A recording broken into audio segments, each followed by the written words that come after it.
Well, Dragon Folk, today we are going to be talking about 5 core cards that are almost included in just about every deck. But the only downside is they are a little expensive.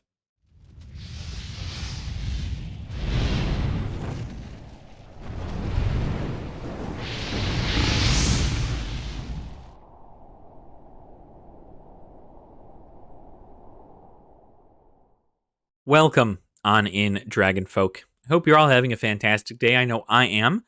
My name is Ashen Wings, and today we are talking about none other than the core, really insane cards that are in Flesh and Blood right now. And a lot of these cards are used in very high level pro tournaments and pro play, and they really do shine in their own right when they are used in the correct way. But more importantly, these cards are from older sets. Well, at least 4 of them are from older sets. And we are going to be talking about some of them and what they do, why they're important, and more importantly, how much they cost. And I'd like to make this entirely clear. When I'm talking about these 5 core cards, I do not expect everybody to need them in order to play.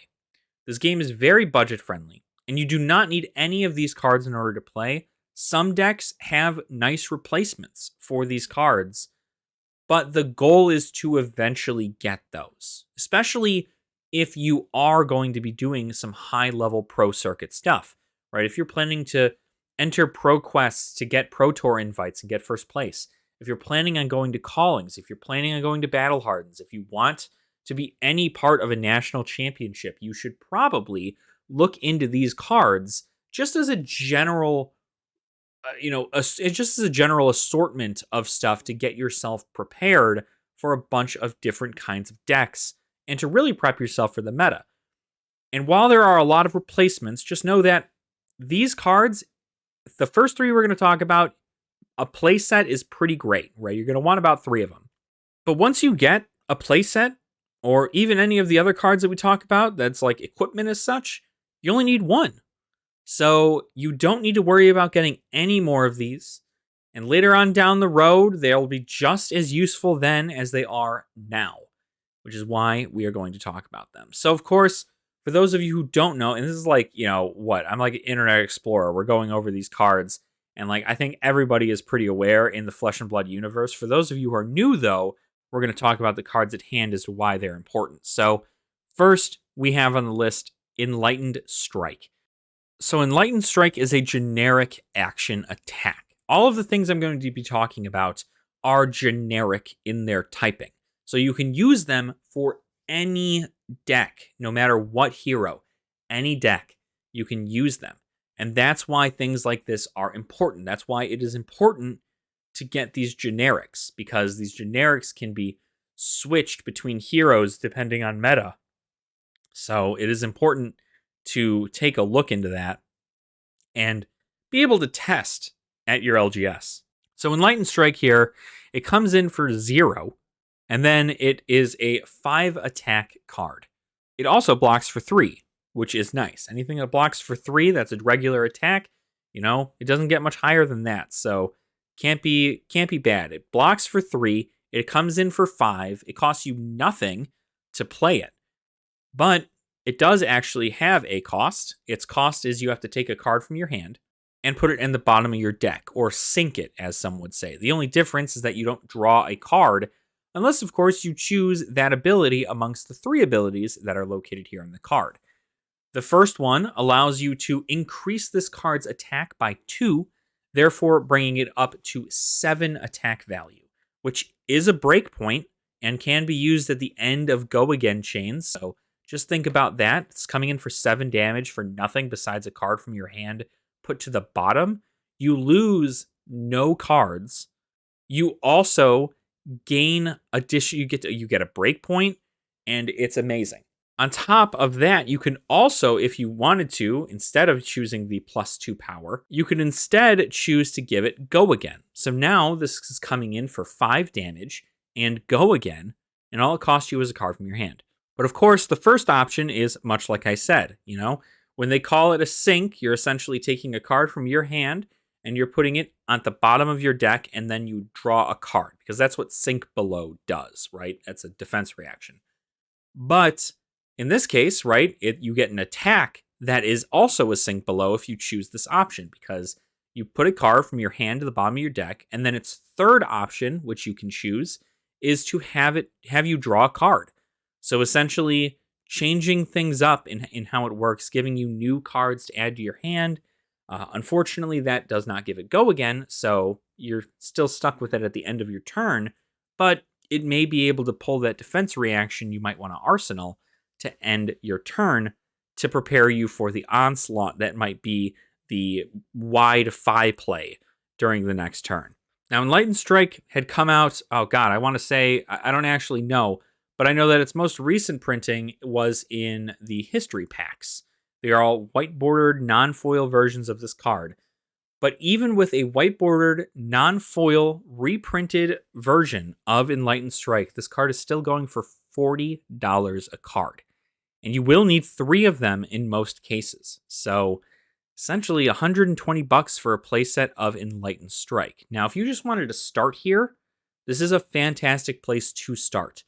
A lot of decks run Enlightened Strike. A lot of decks like Enlightened Strike. And even if you're just not sure what to test, having the Enlightened Strike is nice. But as with all of these cards, I want to preface, go online to talishar.net and test out a deck with these cards in it. If you see a serious improvement in your budget deck by putting these cards in there, then you know what it does for you. And it's at least more worth it. You at least know the results of you putting these cards in your deck. Because otherwise, you're just buying cards going, oh, well, this card's expensive and everybody runs one, so it's got to be good, right? It is good, but it's not necessary for everybody to be able to play. It's necessary to maybe top tournaments. It's necessary to maybe do really well in callings, but it's not always necessary in every case. The next one on the list we need to talk about is another generic. This one goes by Art of War. Art of War is a generic instant, which means it can be played on your turn and your opponent's turn. It does cost 1 to play, and you can choose 2 options out of these 4 options that are on this card. So it's a choose 2 pick, out of 4, and a lot of the times you see the same choices depending on the deck. Aggro decks love this card a lot. Ninjas love this card because you can give every single one of your cards +1 attack for the rest of the turn. And if you're really big on defense and you feel like you're really going to take a lot of damage during your turn, you could always just play this as a defense and give all your cards a +1 defense value. I don't normally recommend that, though. You then can also choose to give a card Go Again. Then the next attack action card you play gets Go Again. That is the second choice on Art of War. The third one is until the end of turn, you can actually use attack action cards in your arsenal to defend. So again, this Art of War is a very big, it's a crazy card, not just for aggro decks, but also for control decks, because you're able to essentially change the playing field. If you accidentally put a card that you know you're never going to be able to get out on the board, but it's blocks for 3 and you could really use a 3 block, you could use Art of War for it. But normally, those last 2, the give attack action cards Go Again, and the attack from arsenal to block abilities are never the ones chosen.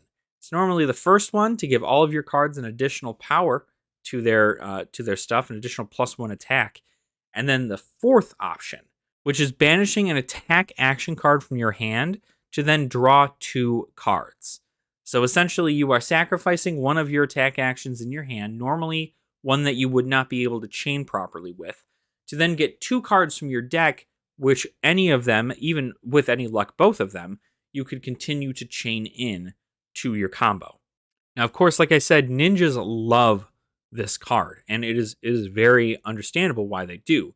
There are a few other decks that run it, although I'm not too sure off the top of my head which ones they are, but Art of War is almost necessary in most ninja decks because of the go wide strategy of your chain links.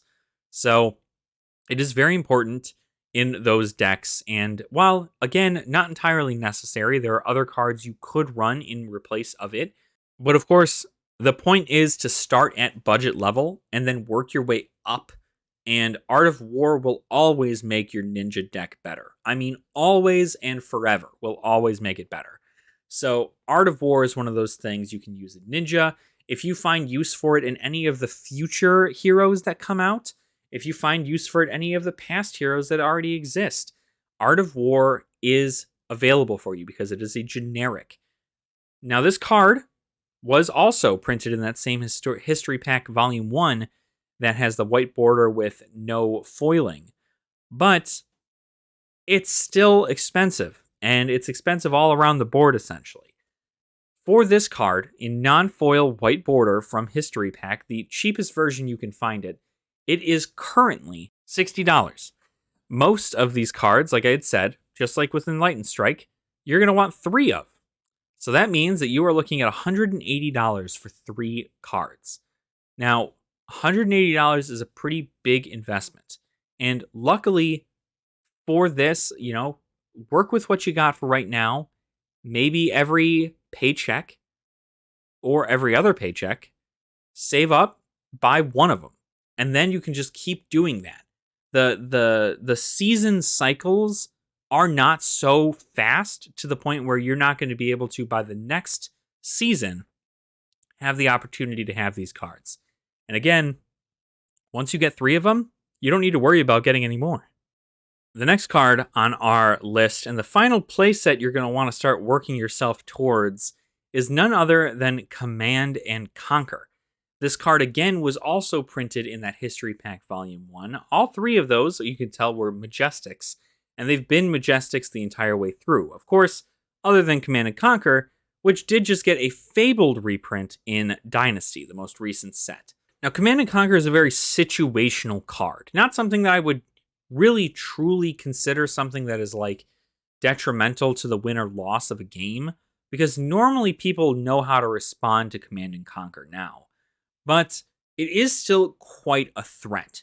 Command and Conquer costs you 2 resources. It's a red, so it only pitches for 1. It blocks for 3, but it does attack for 6. Now, attacking for 6, for 2, that's right around base for what you're looking for, right? A lot of things like Brutes can run this, Guardians can run this. It's a popper against Phantasm. So these are all important reasons to have a 6 in your deck. But the real reason you want to run this is because when you attack with it, your opponent can't use defense reactions against it, which means that your Sink Belows, your Fate Foreseens, your Unmovables, anything that has that is a defense reaction cannot be used in response to this, which means that you have to use equipment or cards from your hand in order to defend this. Because if you don't defend it, the card in your arsenal, if you have any, is then destroyed. So it threatens the destruction of your arsenal.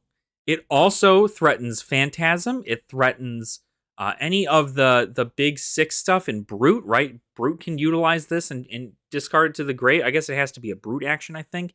Anyway, it's 6, right? And that's what's important for Brute. Brute likes 6s.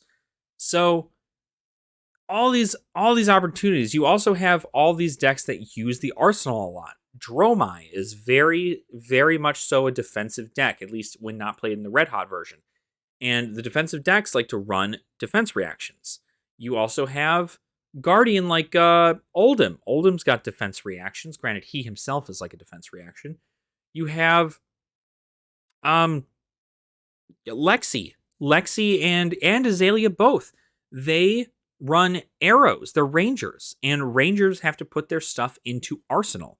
And granted, I mean, Lexi is able to do a lot of that stuff on her turn and not leave anything down there, but you can threaten to destroy whatever they have in their arsenal at the end of their turn, because it'd be silly of them not to load an arrow down there. So you're threatening that. There's a lot of threat to this card. But to be honest, the real threat that you see with Command & Conquer is its price point.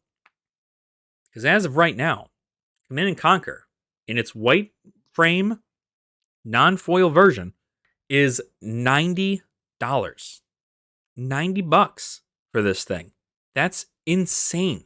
That's $90. And now think about the fact that you got to have 3 of them, right?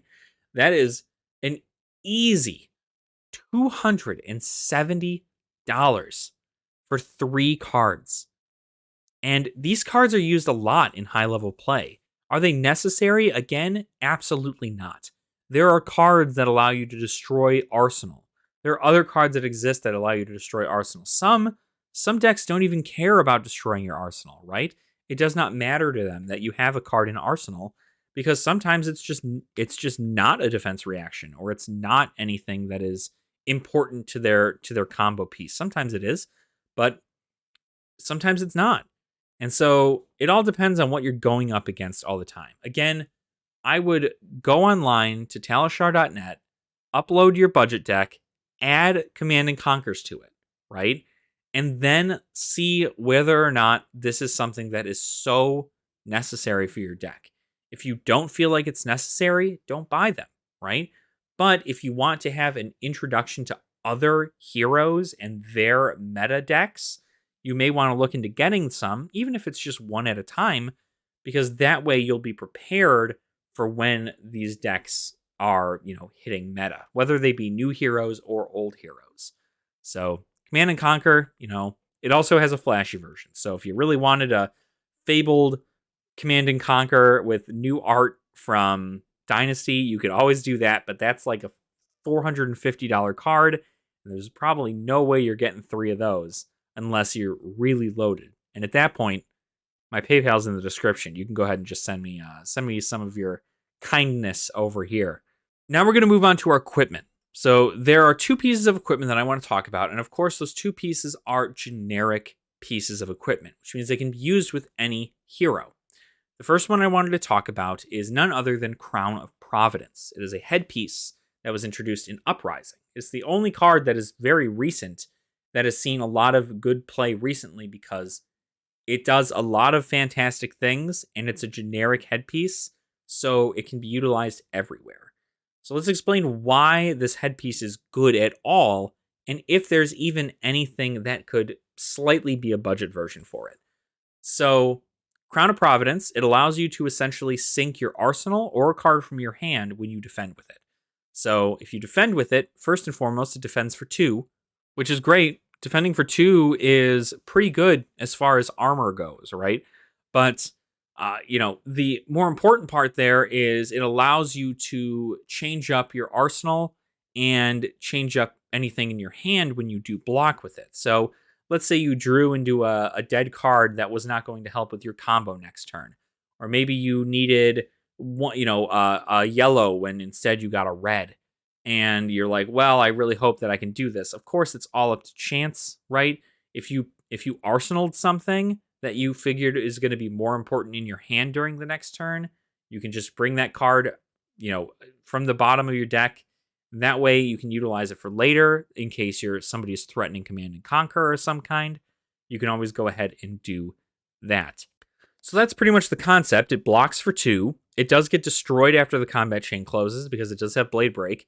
But you do get to save your arsenal, or you get to even change up your hand to make sure that you're going to have a better combo for next turn, which is good in and of itself. But is there anything that really tops that, right? There's a reason this card is on this list. Not only is it expensive, which we'll go over the price in a bit, but it does do a lot of things in a lot of different decks. Now, some decks run specific headpieces, so stuff like Icelander is probably only going to run Coronet Peak. You see Oldhim run a lot of Crown of Seeds. You even have some people choosing Crown of Dominion, going in for a weird cash-in, gold token kind of concept. It's a very interesting thing, but is there a budget version for this? Well, let's talk about the price for Crown of Providence first. Crown of Providence is actually going for about $150 right now. Now, $150 is a lot. Obviously, it's less than buying 3 CNC, but it is still a lot for 1 piece of armor. But again, it's a generic piece of armor. You can utilize it in any single deck, and it does have some pretty useful abilities at the end of the day. But are there cheaper versions? Well, you can always look at Arcanite Skullcap. Arcanite Skullcap does have It does not have a sync ability, essentially, but it does give you Arcane Barrier 3, so you can still block arcane stuff with it, although it's going to cost you a little bit more. Then you also have the ability to essentially have it block for 3 at some points, right? It does normally block for 1, but if you have less health than your opposing hero, it gets an additional +1 to its defense. So you can essentially block for 2 if you're, say, a wizard, for instance. You can block for 2, and then next time around, you can just block for 1. Sometimes that's just all you need, right? It'll give you those battle worn counters, and sometimes that's all you need to work itself through. So blocking for 3 is a lot better than blocking for 2. Of course, it is a lot more situational, and you do have to be at the lower end of life in order for that to be really relevant.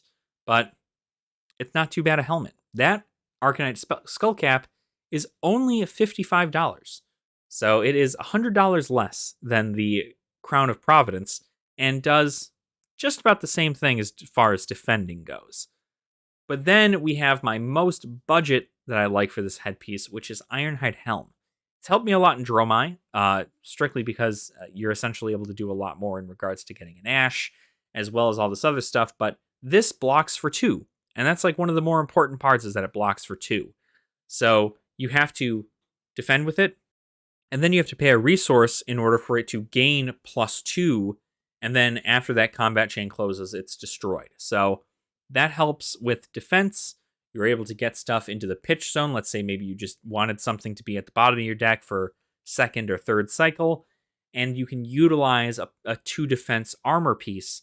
And this thing's like 15 cents, you guys. Like, it's really incredibly easy to find. I think it comes in the Dromai Blitz deck. So definitely a great pickup if you can't afford a Crown of Providence. But I see the reason to play Crown of Providence, and I don't denote the fact that it's obviously expensive for a reason, but again, not necessary to your survival in this game. Then, of course, our most expensive card, the one, the only, you all know it, we've talked about it here on the channel previously, Fyendal's Spring Tunic. Fyendal's Spring Tunic is a generic chess piece, so again, can be used with every single hero available, and it blocks for 1, and it gives you this awesome free resource every 3rd turn, right? Every time you start your turn, you have to put a counter onto Fyendal Spring Tunic. When you are at 3 counters, you can remove 3 counters, and then you get a resource. And you can do that at instant speed. It's pretty great. It definitely is a really great resource generator. It makes it so like every 3rd turn, you can essentially do more with what you have in your hand. But is it necessary, right? And how much does it cost? Well, Fyendal Spring Tunic is great for a lot of things. You see a lot of people running Fyendal Spring Tunic right now. I believe Icelander runs it, Oldhim runs it, Fi runs it. You have Lexi that runs it, Azalea that runs it. Who else? Oh, who's that other one? Briar runs it. Dash, Dash doesn't run it. Dash runs Teklo. Yeah. So there's like a lot. So there's a lot of heroes, a lot of meta heroes that utilize this card. So it is a great pickup. The only downside is that it's $200 right now. $200 for this generic chess piece. Now, of course, you could always just, again, save up and worry about that later. And again, test this on Talishar before you buy it to make sure that you're comfortable using it, that you know that it's something you need for your deck, that free resource every 3rd turn is something that is so detrimental to the deck itself that you're going to need that. But otherwise, you don't need to worry about it, right? It is a very, very good, generic chess piece. There are other generic chess pieces that are just as good. A lot of people like to take Fyendal Spring Tunic, and instead of using it, instead use Blossom of Spring. Blossom of Spring is essentially just a Fyendal Spring Tunic, except you can only use it once. You have the action to destroy this and gain a resource and then go again. So essentially, you get that free resource to go off on one really big turn, but you don't get it again at any point later on down the road. So it is unfortunate, but this does help late game, right? If you're trying to go off on a really, really big turn, and sometimes you may just be one resource off. As long as you're using it properly, you're able to get that resource in, right? Think about your turn, what you're going to get, how the combos in which you're going to use your cards. And a Blossom of Spring can do you just as good as a Fyendal Spring Tunic, and you can do it on demand. You don't have to wait for that third counter. You don't have to wait, to do anything else. You can just activate it. It is an action, so it does cost an action point, but you get that free resource. So that's what you're going to be using most of the time if you can't afford a Fyendal Spring Tunic, although even still, again, Fyendal Spring Tunic is something that I do recommend a lot of people pick up, especially if you're looking to drop a lot of money on Flesh and Blood, right? If you're looking for a place to start and you just don't know there's so many cards, you're not sure where to start with these 5 cards. A Fyendal Spring Tunic, Crown of Providence. Those 2 pieces of equipment are 2 pieces of a wide range of different equipments, and they will be able to help you in just about any single deck for you getting started. Then you have Command and Conquer, Art of War, and Enlightened Strike. All of those cards you can utilize in any deck, and they're very, very, very well known. They are usually comboed real well with a bunch of cards from decks, a bunch of the core cards from everything. You can find their use. But again, please, before you start buying these cards, just willy-nilly, check with your local game store if they have any, right? You can buy some from there. Go on Talishar. Go play out this deck with these cards in it and see how important they are. Because sometimes they're not. Sometimes they're really not important. You might not be going up against a lot of people who use defense reactions or any kind of arsenal at all. And so therefore, if you bought 3 Command and Conquers and then you went to your locals and nobody put anything in their arsenal, you're going to go, well, I guess this is just 6 damage, right? There's a lot to consider when it comes down to cards that are necessary. But I think at the end of the day, there's no such thing as a necessary card except for like a few heroes, which we can go over in a different video. But right now, I just wanted to give you a nice little roundup on 5 cards that I view are pretty core foundations of a lot of decks. And if you were going to start putting some money into this game, don't worry about buying boxes or anything of the sort.